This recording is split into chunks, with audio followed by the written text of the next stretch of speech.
Hey everyone, it's Zeref here, and today I'm going to be trying to do my best to do a quick RWBY Volume 8 review. I know if you're a RWBY fan on this channel, you've been watching my videos, you were probably wondering where the reactions went. I decided, fuck reaction videos, I'm just going to make one big review of the entire chapter once it's over to avoid dealing with the copyright and having to wake up early and record those videos to begin with. So, in this video, I'm going to highlight the things I enjoyed first, and then the things that I didn't enjoy, as well as ways they could have been improved. And at the end, I will give my final thoughts, and we'll wrap it up at that.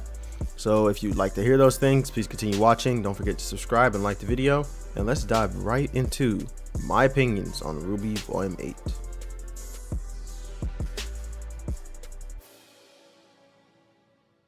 There are 5 things I'm going to highlight that I enjoyed from Volume 8, and there are about 7 things I'll highlight for the things I disliked in Volume 8. Starting with the things that I liked, the Houndgrim. The Houndgrim's concept and design were just very great. I think that we should have gotten the Houndgrim a long time ago, maybe during volumes 5 or 6. But now that we got it, there's no really room to complain. I think it was executed pretty well. Although I did want to see it go on longer in the series.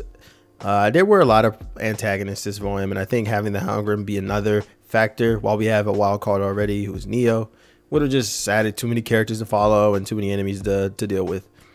So all in all, the Houndgrim's design, its introduction, especially with it saying no and just shocking the entire main cast, and being the one to kidnap Oscar, were just an amazing introduction. One of the few things I will say I not necessarily didn't like, but things I thought could have been added.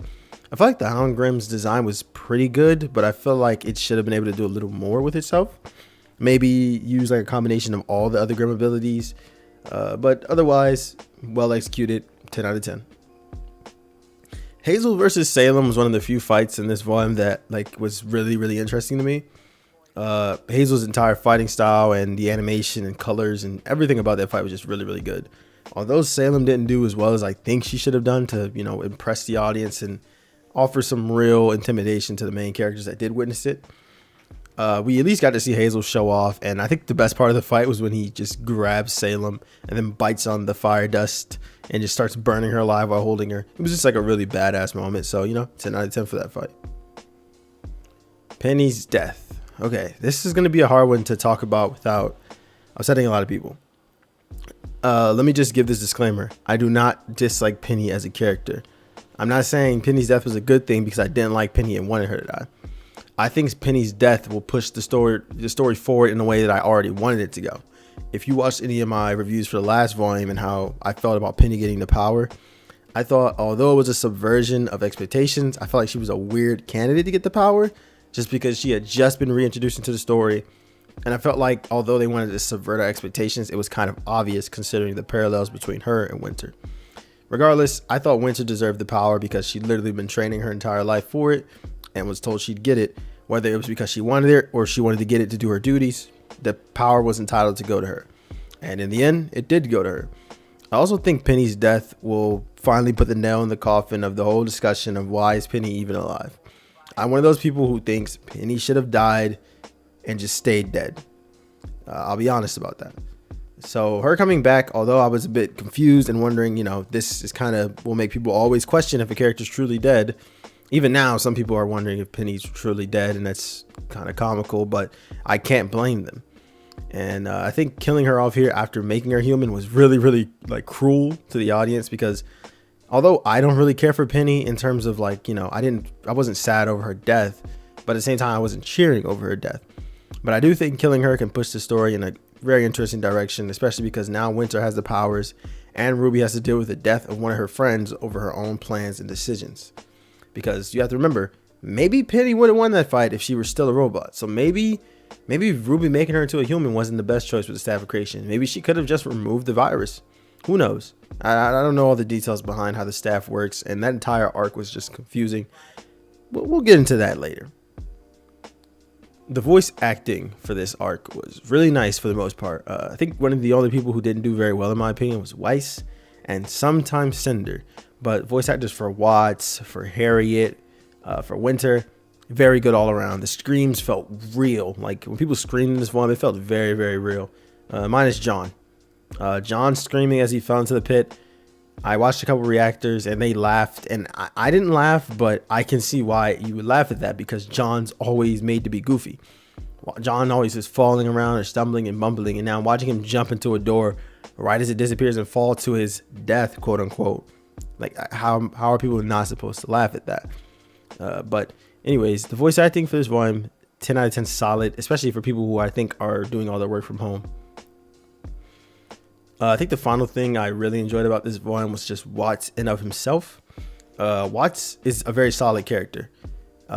When he's on screen, he's always competent, as he's been written to be. Basically, his writing carries over. There's never a moment where you're like, why didn't Watts do this? Well, maybe I'm wrong about that. We'll talk about that later as well. But maybe there's never really a time where you're like, Watts is being stupid, but he's supposed to be smart, or Watts is a hacker. Why doesn't he just hack this? Everything Watts done is calculated, and it feels in character. There was never a moment where I was like, this doesn't make sense, or Watts shouldn't be doing that. And I think one of the biggest things that people liked about Watts was his wake up call to Cinder, which kind of probably resulted in his inevitable death. But regardless, Watts was a lovable character. In my opinion, one of the few characters in this volume that had any continuity and consistency. And yeah, I guess based on that, you can call him the best character in the volume. You guys probably won't like that, but that's just how I feel. Things I disliked about Volume 8. I wanted to honestly keep both lists limited to 5 different topics. I could have made this list of things I disliked a lot longer. And I know the RWBY Reddit and the RWBY Twitter community usually is, extremely positive, because, they want to see the show in a positive light. They don't feel like having to harp, or they don't feel like having to worry about the negative things, because maybe they feel like the positives outweigh the negatives, or they just don't really take it as seriously as some viewers do. For context, I've been watching RWBY since it came out.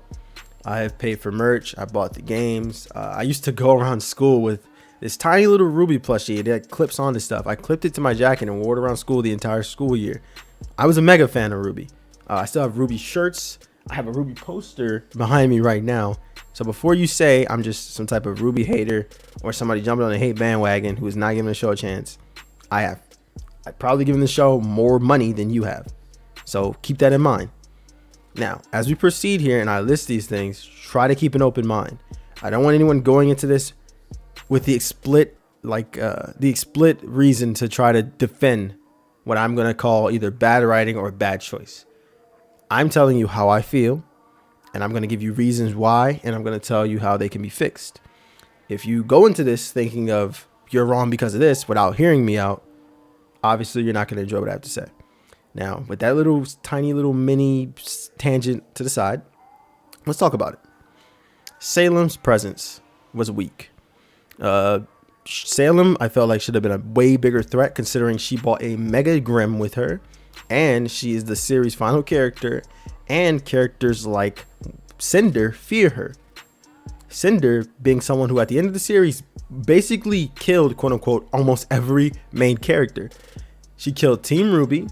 She killed John, and when I say kill, I mean she knocked them into the abyss. She literally killed Penny, and she killed Nia, right?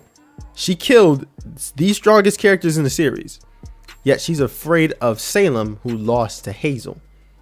You see the issue with that? Do you think Hazel could beat Cinder?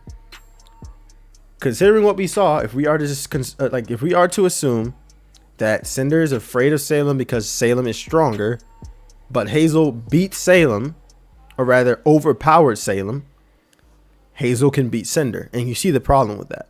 Salem's presence was reduced to nothing because she was killed early on, she lost her fight, and she didn't do any harm to any of the main characters that she actually came up against.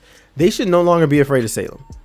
I really wish somehow, some way, Ironwood was there to see that, so he could be like, why am I afraid of Salem? Just a man with muscle and a couple of dust things injected into him beat her. I'm a guy made out of metal with 2 dust gravity guns. So Salem's presence was really reduced here. I was hoping while she was on screen, she would either hurt Emerald or instantly kill Hazel or do something. I don't necessarily need her to kill somebody, by the way. She could just hurt them or say something intimidating or even make an example, right? She could have looked down at the crowd of people outside through her grim and had them all restrained and said, you guys keep defying me, this will happen. And she just clutches her fist and a bunch of Grimm come out and just consume them. Or maybe she uses some type of magic ball where the ball surrounds a bunch of soldiers and they just get turned to dust or mangled up or something of the sort. There's a lot of stuff they could have done with Salem to make her more intimidating without having to hurt or kill the main cast. But they didn't. She was sidelined for Ironwood, who was a horrid villain for this volume. Ironwood didn't win a single interaction he was put into. He was made to be the most lackluster villain. He was cindered. But that is my opinion on Salem's presence this volume. I feel like Salem should not have actually been included in the volume. I feel as though Salem should have sent her whale, and Ironwood should have just been paranoid because he was like, yeah, I can't take this thing down. You guys betrayed me. And the volume would have continued the same way without Salem. It was unnecessary. The only difference being that Hazel wouldn't have betrayed Salem. But I'm sure she could have sent the Hound. Hound retrieves them, brings them back to the island that they're at. It might take a long time, and it might mean that Oscar will be out for the rest of the volume. But by the time they find Oscar, he's now with Hazel, and he's with Emerald, and maybe Hazel might have even survived in that scenario. The Aesops. How do I even... I'm going to make this short. The Aesops was very one-dimensional. I really wanted more development among the Aesops because I knew by the end of the volume, another one of them would die, or maybe even all of them would die. Instead, we just got the same three things repeated. Either maybe Iron was going too far, Iron was going too far, or we need to do our jobs.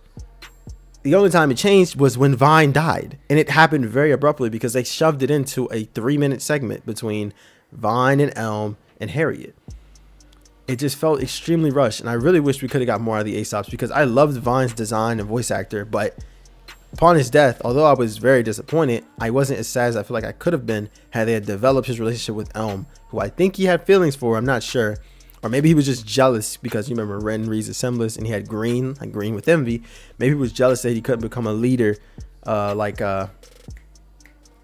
forget the leader's name. I'll put it on screen. Maybe he was jealous because he thought he could never make up to be a leader that he wanted to be. Maybe that could have been in a whole arc. Maybe you could have discussed with Harriet, you know, I've been trying to take over as a leader and I feel like I failed you. I've let you go down this path, you know. Our previous leader would have never let you done this. Like, give him some type of development before he dies so that we feel more for the character.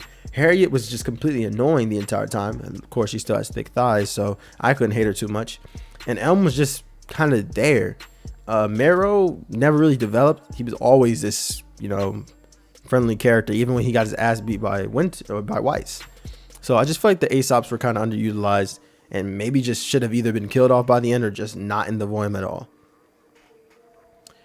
This one you guys may know about if you watch my reaction videos. Maria versus Neo.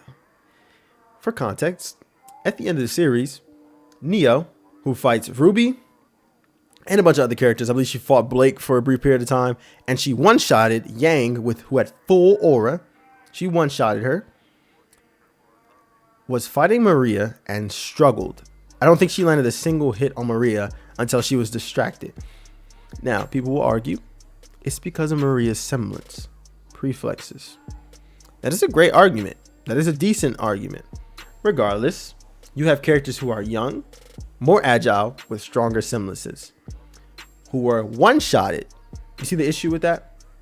I believe that Maria was one-shotted as well. I can't remember, so I'll give them that. There was continuity, but the fact that RWBY struggled after being trained by Maria, although she only trained her in Silver Eyes, I believe. She still struggled, and I don't think she even landed a single hit on Neo versus Maria, who blocked every attack, kicked her in the face while laughing. That fight felt silly to me. At that point, I felt like Neo had been nerfed either for a joke or because they knew there was an upcoming fight that she needed to lose. But she won that upcoming fight for the most part until, you know, Cinder betrays her. I feel like that entire scene was unnecessary. The comedy in RWBY either misses, which is 98% of the time, or hits 2% of the time. That was a miss. That should not have happened. Because when it comes to characters and the way they fight, I don't think there should be jokes intermixed into it at this period in the series. The show has gotten too serious for that. And there's people like me who will look at that and say, what? Why did that just happen? Like, that's not funny to me because now it makes this character look weak, who in the past was fighting a maiden. So does that mean Maria could be the maiden? Now, if Maria's near Cinder, everyone's going to be like, why doesn't Maria just fight Cinder? Or if Neo and Maria are in a scenario where Ruby's there too, it'll be like, oh, Maria doesn't need Ruby's help. She'll just beat her. But then suddenly, because the story needs her to be, she'll be strong. It ruins the flow of the show where you can kind of guess who will win based off the progression of the series. I don't think there's an issue with subverting expectations, which is what they were trying to do. It just didn't work out for me. But in that specific scenario, maybe it's because I'm biased and Neo's my favorite character. I felt like it was silly and I felt like it was stupid. Speaking of the fights, the animation and fights this volume were just, I didn't really like them. Even when I am critical of RWBY, there's one thing I always like. I like the fights. When Yang and Blake fought Adam, I didn't like the outcome. I didn't like the way Adam was talking and his whole entire character arc there before he died. But the fight was spectacular. It's one of my favorite fights. With these fights in this volume, most of them I don't care about. And there's no other way to put it. I think Penny versus the Aesop's was okay. But it felt more like a video game where you tag in a new character to keep trying to do combos. Like, I felt like it wasn't a fluid fight. And I had that issue with every fight. Every single fight. Hazel versus Salem was an exception because it was quick, fast, flashing lights, just pure entertainment. But fights like Ironwood versus basically the entire, friendly team, while the animation was good enough itself, the fight just didn't have what it used to have in the series. It wasn't hype enough, and it was also so one-sided that I couldn't really teeter on the edge of my seat, like, oh, who's gonna win, or what are they gonna do next? I already knew the outcome because the fight was boring. The matchup was boring, and that's just how I felt about most of the fights. I think the only fights I can give exception to are, like I said, Hazel versus Salem and Cinder versus everyone. Cinder and Neo versus everyone. But even then, there were a few animations in of themselves that looked weird and kind of like heavy and clunky.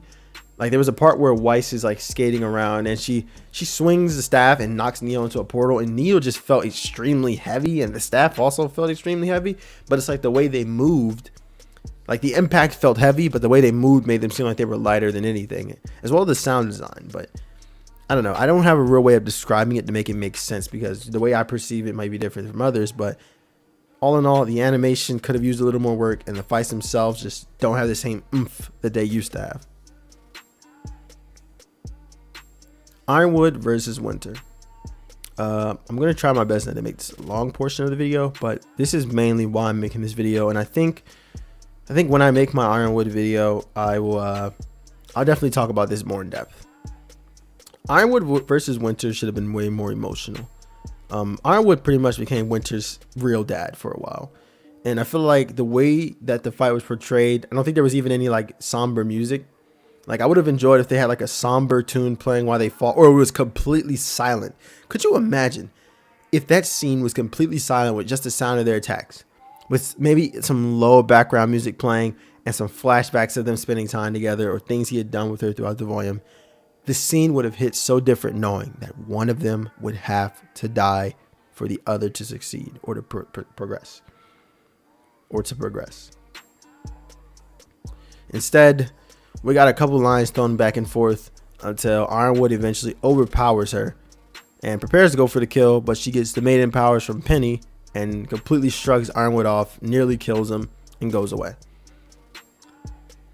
There wasn't once a moment of reflection. You could say her telling Ironwood all his faults could have been a moment of reflection, trying to maybe help him, but I don't see it that way. I feel as though Winter was just getting the words off of her chest that she had been holding in the entire time working under him. I really hope that Winter would try to break through to him and fail. And I bet you're wondering why. Why would they even include that if she fails? Well, because near the end, Ironwood is pointing his gun at Cinder and refuses to shoot and didn't just bows his head in defeat and presumably dies. I think if she would have tried to get through to him throughout the entire fight and he kept telling her, Winter, I needed you and you just weren't there for me. I needed your help and I expected you to be the last one standing with me. And she just told him, I tried, and you just wouldn't let your fear go. You would just progress with only fear and destruction in your path. And they just kept going back and forth in a way that actually made it seem like she was trying to break through to him because, according to a panel, he has a semblance that gives him a mental disability called metal. You guys are not going to consider it a disability, but I do, because it makes him hyper focused on something, whether it's self-destructive or not. And in this case, it's self-destructive. Ironwood needs therapy. Anyways, I believe she could have tried to talk him over. He knocks her out. She gets the main powers. She blows. She does everything she does similarly. But when Salem and Cinder walk away from him, and Cinder says, and that's checkmate, he bows his head and he says, Winter, I was a fool, before he dies, presumably. And I believe if he would have said that and Atlas would have crashed down, people would have known he was dead, because those are final words. But the way he just bows his head without not a single word, it feels like an empty death. It doesn't even feel earned if you really think about it. Like, he just dies. It's kind of similar to a death we're going to talk about in a bit. But I just feel like Ironwood's death was just shrugged off of the shoulder, even though literally just 30 more seconds of screen time, 20 seconds of them fighting, 2 seconds of him reflecting before his death could have made an entire difference. We didn't need a bunch of scenes. We didn't need to see the scene of Atlas flooding from the top up. The down view, like inside the city, was really nice. They could have just used that. We didn't need that top view. There was a lot of stuff that they could have just taken out and spent time really trying to give Ironwood the proper death that I believe his character deserved, whether he was evil or not. Speaking of our boy Ironwood, this is going to be a short portion. Ironwood's writing was horrible. He made stupid decisions because of a stupid semblance that was never mentioned in the show nor acknowledged. Some people say it was telegraphed by his eyes, but because he died without anyone ever trying to help him through his semblance, no one referencing his semblance, and no one treating his semblance like it existed, it didn't exist. So essentially, Ironwood's just crazy because he's crazy. Or in some cases, he's crazy because he was betrayed. But the RWBY fans don't want to believe that. A lot of them just want to see Ironwood as crazy because he's crazy or because he's scared. They don't want to really bring it to the fact that he was always scared, but the betrayal of Team RWBY is what pushed him over the edge, as well as the arrival of Salem. People just want to throw all the blame on Ironwood being a psychopath. And if he is a psychopath, he still needs help. Finally, Watt's death. This is also a short little portion, and honestly a little bit of a nitpick, I guess. It's not really as deep as the Ironwood stuff. I just feel like they should have shown Watt's death, or rather Watt shouldn't have died. Why would he stay on a crashing, falling Atlas? Because at the time, if we're considering everything happening in order, like without any gaps in minutes, he was literally on Atlas till like the last, 5 minutes of his existence.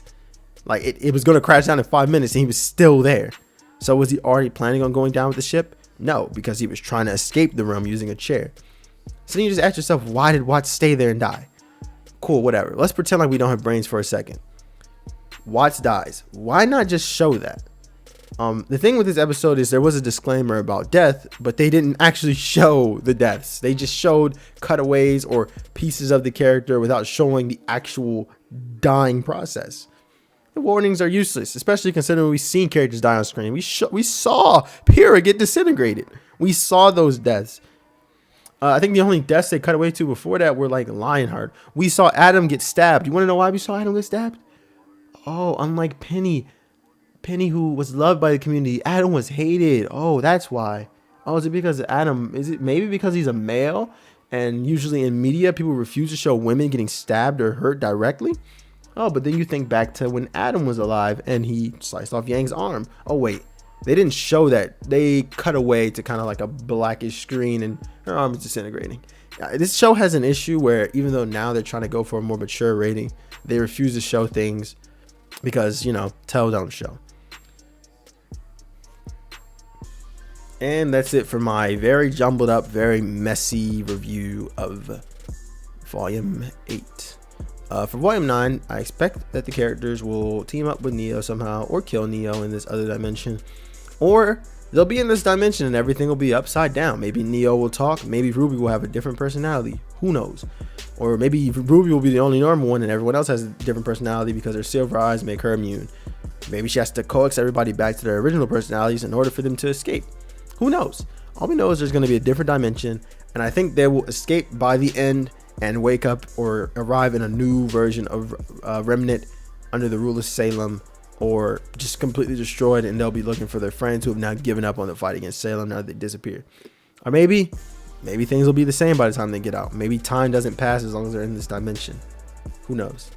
Regardless, I would like to give Volume 8 a 6 out of 10. I did not enjoy it.